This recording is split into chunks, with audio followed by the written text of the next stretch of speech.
Illegal business பண்ணுறவனுக்கு சூப்பராக இருக்கும். 10ஆம் இடத்த அதிபதி 8ஆம் இடத்துல இருந்தால் அடுத்தவர்களை கந்து விட்டு தொழில் செஞ்சானா சூப்பராக இருக்குங்க. இன்னும் சிம்பிளாக சொன்னோம்னா 10ஆம் இடத்த அதிபதி 8ல் இருந்தால் கந்து விட்டு தொழில் அடுத்தவர்களை சித்திரவதைப்படுத்தினா என்ன, அதிக வட்டி கொடுத்து வாங்கிறது.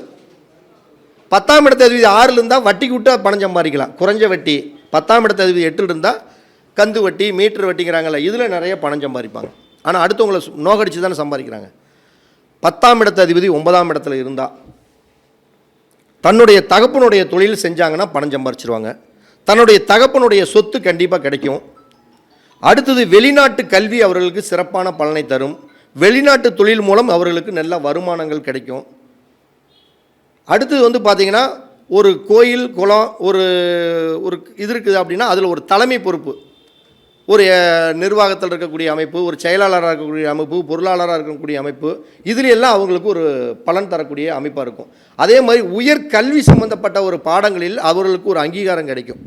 10ஆம் இடத்த அதிபதி 9ல் இருந்தால் தந்தை சொத்து, தந்தையின் மூலம் பணம் கிடைக்கிறது, வெளிநாட்டில் லாபம் கிடைக்கிறது, ஏற்றுமதி இறக்குமதி பண்ணக்கூடிய பிஸ்னஸை பண்ணுறது, இது எல்லாம் ஒரு சிறப்பான முன்னேற்றங்களை கண்டிப்பாக கொடுத்தே தீரும்.